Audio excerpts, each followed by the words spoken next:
And so on Friday we finished off with this question, and we had calculated how much work was done in moving or accelerating this box from the bottom of the ramp to the top of the ramp.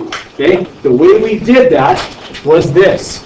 We said that work is a change in mechanical energy.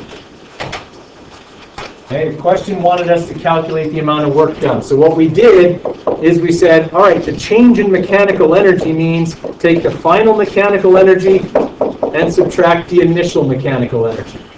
And then we expanded it out again to say that means the potential final plus the kinetic final minus the potential initial plus the kinetic initial, okay, equals the amount of work done. All we did was just keep expanding this out. Change in mechanical energy. Here's how we calculate change in mechanical energy. Here's how we calculate change in mechanical energy. We just kept making it longer and longer, okay, by expanding it out until we ended up with this. M times G times H final plus 1/2 MV final squared minus 1/2 MVI squared. Okay? Because we started at the bottom of the ramp where there's no what? There's no potential energy. Okay? Because potential energy is M times G times H. And when you're at the bottom of something, your H is 0. Okay, then we just plugged in our numbers and we solved. Okay? So what we're supposed to get out of that is this. Work's a change in mechanical energy. We calculate mechanical energy by adding the kinetic and the potential together. Right? Now, that one's a pretty basic one. They do get a bit more involved, and that's what we're going to look at today. Okay? Some that are a bit more involved.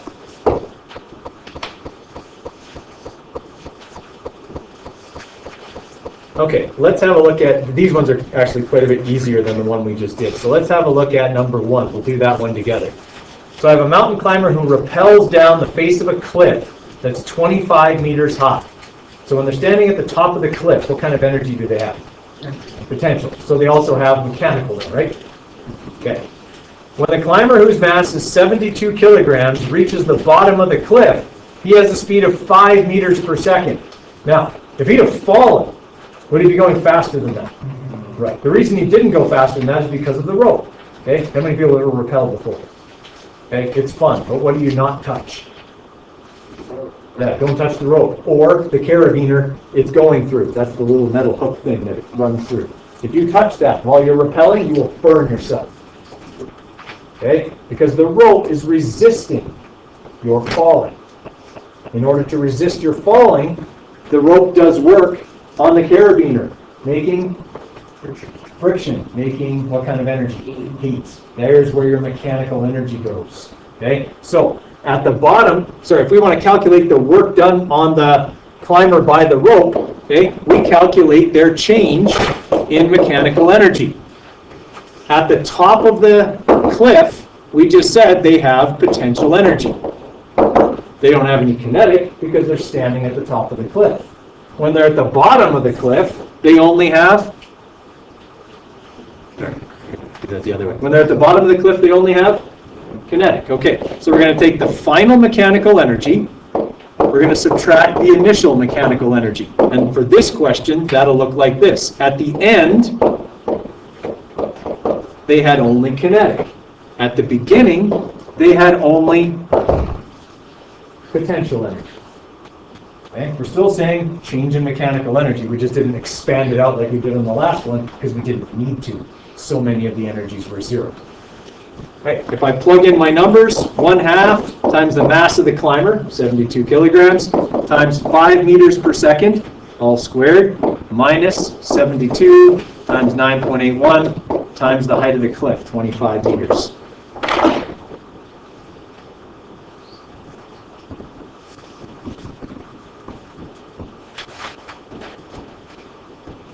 Okay, so that's their energy at the bottom of the cliff.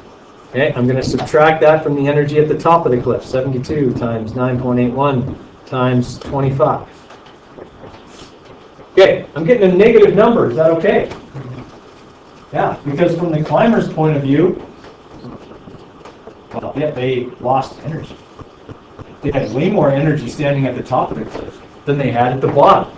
That's what you want. If you have the same amount of energy at the bottom as you had at the top, you're flat and dead. Okay? You want to have less at the bottom if you're repelling, because that means you're not falling. Okay? Some of your energy is being turned into other forms. It's not all being turned into kinetic, which means you're not going as fast as you would be if you fell. Does that make sense? Okay. So we end up with negative, well, we have three significant figures here. So 1.68 times 10 to the 4 joules worth of work being done by the rope. They are done to the rope in this case. Okay, let's have you guys try number 2. Okay, remember that work's a change in mechanical energy, but work can also be force times distance. Okay, the question gives me force and distance, agreed? Is the easiest way in that case to calculate work to just go force times distance? Yes. Okay, so that's what I'm going to do. I'm going to answer part A by simply going work equals F cos of theta times d. It's just that theta in this case is 0, so the cos of 0 is 1, so I can just go force times distance. So I'm going to take my 150 newtons and multiply that by 5 meters. That should be 750 joules, yeah? Okay, so 750 joules worth of work is being done in lifting this thing. Okay? Now, it never says it's lifted at a constant velocity, does it? Okay? Which means that this lifting process may not just be changing the potential energy by lifting it. It could also be changing the kinetic energy by accelerating it. Okay? It's very possible that both are going on here. Right? Part B says, what's the change in gravitational potential energy? Well, it says it's lifting it to a height of 5 meters. Where's that 5 meters probably measured from? The ground, where the height is 0. So can I calculate the potential energy of this mass at 5 meters? Would that be its change in potential energy? Yeah, because it doesn't have any to start with. Okay, so to calculate the change in potential energy, I'm just going to go m times g times h final. I could write minus m times g times h initial, but we already know that that's 0. All right, so we're going to take our 9 kilograms times 9.81 times 5 meters.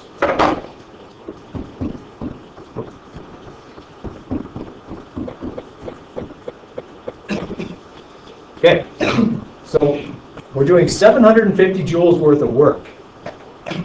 441 of that is changing the potential energy.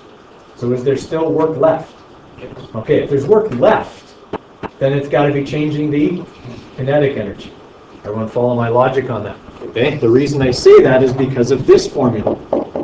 The mechanical energy equals the potential plus the kinetic. Okay?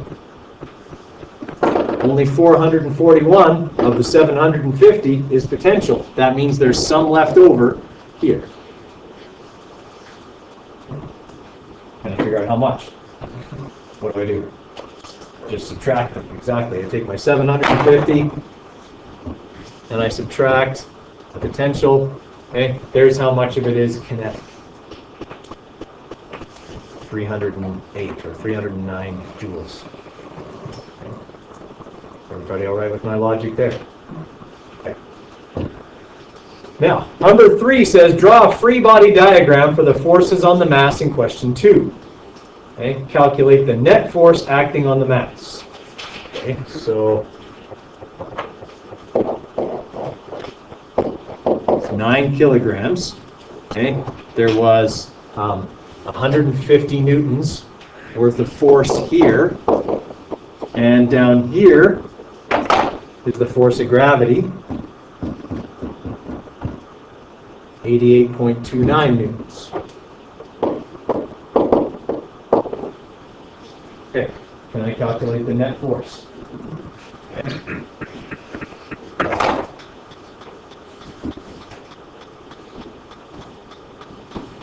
Okay, so there's my net force, 61.71 newtons.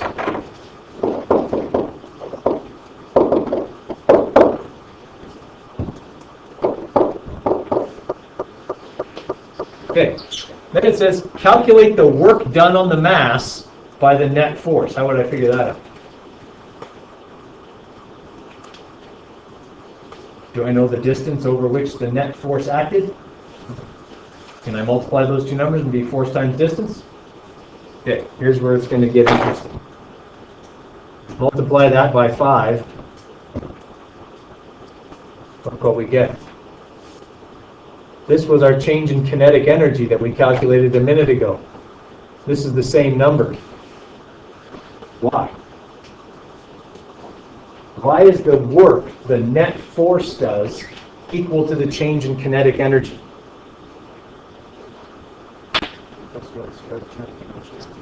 Okay, I had 0 kinetic energy at the beginning. That's part of it. When there's a net force, what does the object do? It accelerates.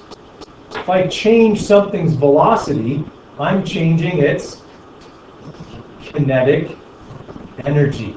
The faster something goes, the more kinetic energy it has. Okay? That's why the work done by the net force is equal to the change in kinetic energy. It's the cause of the change in kinetic energy. It's the thing that's accelerating the object. Without a net force, there can be no change in kinetic energy. There can be a change in potential energy with no net force. Okay? If I lift upwards with the same amount of forces as downwards, I can make something move at a constant velocity upwards, meaning I can change its potential energy. But without a net force, the object will not accelerate, and I will not change its kinetic energy. Okay? Everybody with me there? So that's the thing we have to understand. That's the relationship between Newton's second law and work energy theorem. When there's a net force, there's an acceleration. When there's an acceleration, there's a change in velocity. A change in velocity requires a change in kinetic energy. Okay? They're related in that way. Okay. I want you guys to write this one down and give it a try. We have a 1,500 kilogram car pushed down a 15 meter long ramp by a force of 450 newtons. At the starting point, so the top of the ramp, it's moving at 1.2 meters per second and is 3 meters above the bottom of the ramp. Assuming there's no friction, what speed will the car be going at the bottom of the ramp?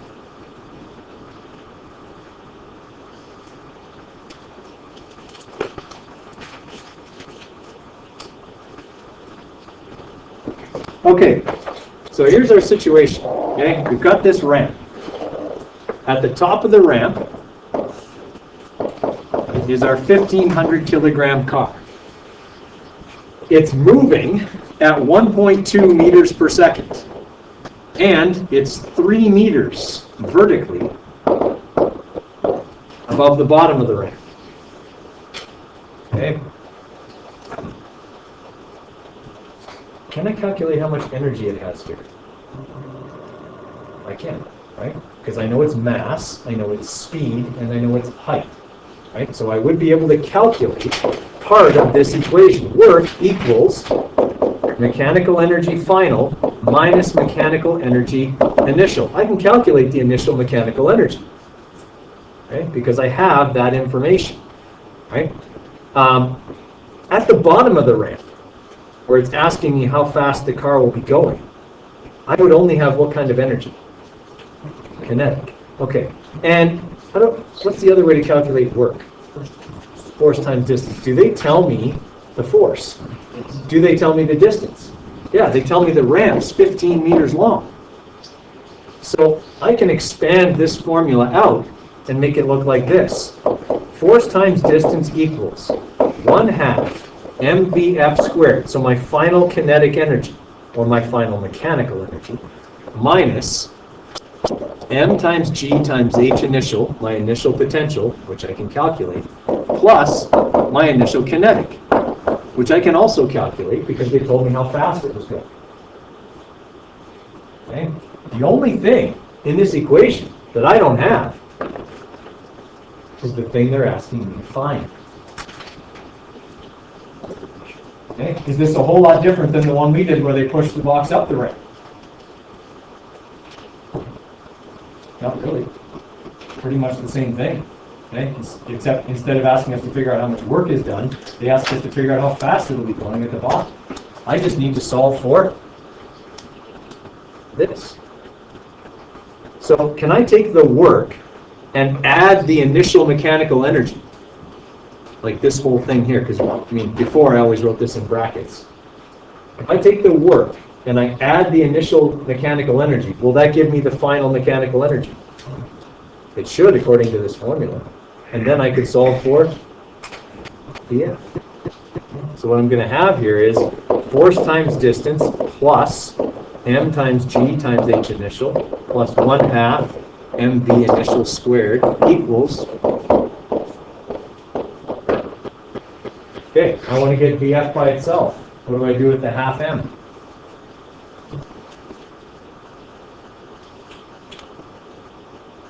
I think you guys know how to manipulate this. What do I do with the 1/2 of m?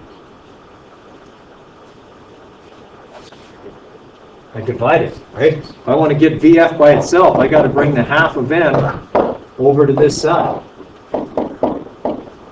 And that gets me Vf squared. I just want Vf, so what do I do to this whole thing? Is this a lot like the roller coaster questions from last year? Yeah, it's almost exactly the same. Okay. So when we plug in our numbers here, we're going to have, was it 450 newtons? Yeah. Okay, so 450 newtons, that's my force, times the length of the ramp, that's the distance, plus 1,500, the mass of the car, times 9.81, times 3 meters, so there's my initial potential energy, plus 1/2 times 1,500 times the speed of the car at the top, 1.2 squared, divided by 1/2 times 1,500. Okay, so very much like the roller coaster question from last year, except I'm adding in a little bit of work as well. So 450 times 15, so there's how much work is done by the pushing force, okay, plus the potential energy, 1,500 times 9.81 times 3, okay, plus the kinetic energy, 0.5 times 1,500 times 1.2 squared. Okay, so there's the total mechanical energy at the bottom of the ramp. Now I divide that by 750, half of 1,500. Okay, and then I square root that. So at the bottom of the ramp, this thing will be moving at 8.3 meters per second.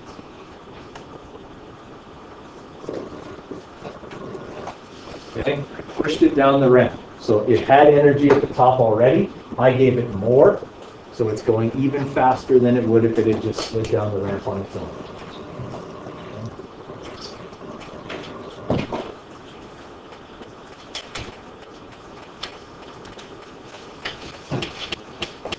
Okay, so this one is similar. I have a large crate rolling along a conveyor. The conveyor uses gravity by being angled 15 degrees below the horizontal to allow crates to roll down the rollers. So the crates are moving at 0.75 meters per second at the top of the conveyor. They accelerate to the bottom, which is 2.5 meters below the top. There is a frictional force of 150 newtons along the length of the conveyor. At what speed do the crates leave the conveyor? Okay, so here's what we have. Okay. This angle here is 15 degrees, which means this angle here is 15 degrees. Everyone okay with that? Similar triangles? Okay. I've got crates at the top of the conveyor. They're 200 kilograms. They're moving at 0.75 meters per second and are 2.5 meters above the bottom of the ramp. Okay. Along the length of this ramp, there's 150 newtons worth of friction. What is that 150 newtons worth of friction going to do? Okay, if it resists, then the crate is doing work against it, meaning that it's going to, is it going to make the energy at the bottom more or less than at the top? less. Okay? If there's friction on the way down, work will be done against friction, and the mechanical energy, some of it anyway, from the top will be lost and become sound and heat and whatever. So the object will have less mechanical energy here at the bottom. Okay? Now, you have an angle, and you have one side of this triangle. You might want to figure out how long the ramp is. Just putting that out there. Okay? You might want to know that piece of information. Okay? But in the end, what you have is a work energy theorem question. Okay? Change in mechanical energy here is due to friction. Give you some time to figure that one out. We did one where we added energy just a minute ago. This is one where we're going to have a negative amount of work. Tips here. Okay. At the top of the ramp, okay, so if we're looking at this like a work energy theorem problem, or work's a change in mechanical energy, okay, we know the work that's being done is against the force of friction. So work would be force of friction times distance, agreed? The work that's done against friction is going to equal how much less energy there is at the bottom of the ramp. That'll mean the final mechanical minus the initial mechanical.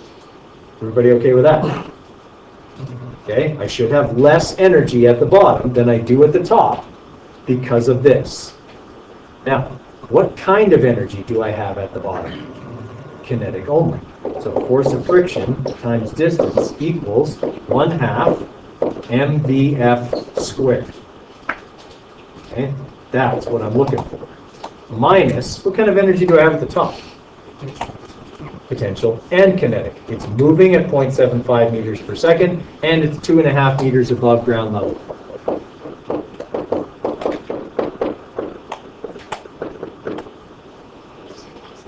Okay. You still need to know the distance over which friction acts. You know the angle, and you know one side of that ramp. You know its height. You should be able to calculate how long the ramp is using trigonometry.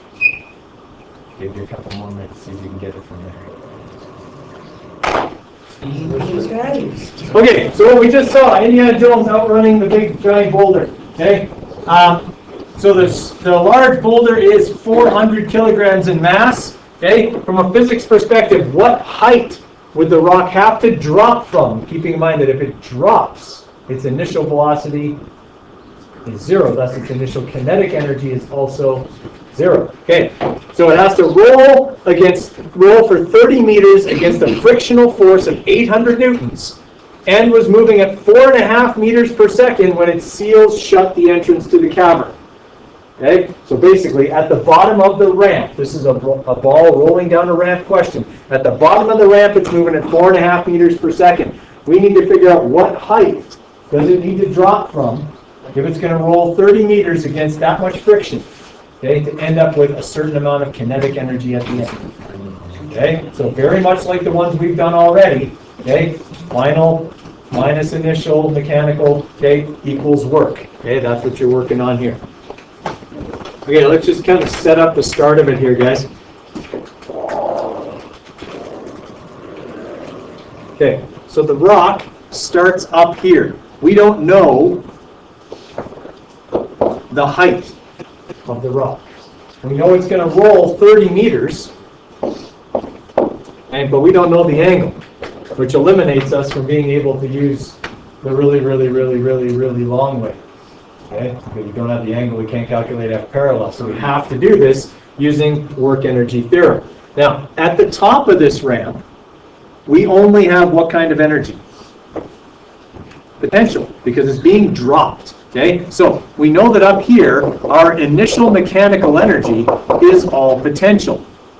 Down here, when it seals shut the cavern, all of our mechanical energy is kinetic. Okay, so what we have is that there is a change in energy because there's friction involved. So the work being done is going to be the final mechanical, which is all potential, minus the initial mechanical, which is all potential. This is all kinetic, this is all potential. Everyone okay with that? Okay, and this, the work being done is being done against friction. Okay, so I'm going to have then force of friction times distance, and I know both of those, okay, equals 1/2 mvf squared minus m times g times h initial. Do I know the mass of the rock? Do I know the speed of the rock at the bottom? And I know the force of friction, and I know the distance. The only thing I don't know is the height the rock starts from, which means I should be able to calculate that. Everybody all right with that idea? Okay, so what I'm going to do is I'm going to bring the work over here and the potential energy over here. So I'm going to have m times g times h initial equals 1/2 mvf minus the force of friction times distance. Okay. I want to calculate the initial height, so I'm going to divide both sides by m times g. Okay, that'll give me my initial height. So I'll have 1/2 times 400 kilograms times 4.5 meters per second. Yeah. That's 4.5 squared minus my force of friction, which was 800 newtons, times 30 meters, divided by the mass, 800 times 9.81.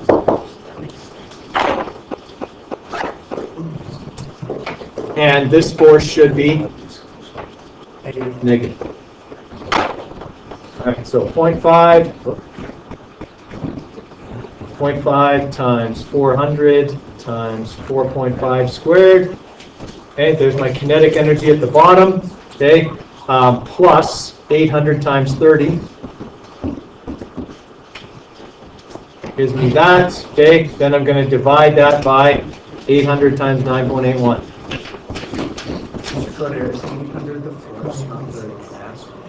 Sorry, 400. You're right. Sorry, it should be 400 times 9.81. Okay, so it has to fall from 7.1 meters.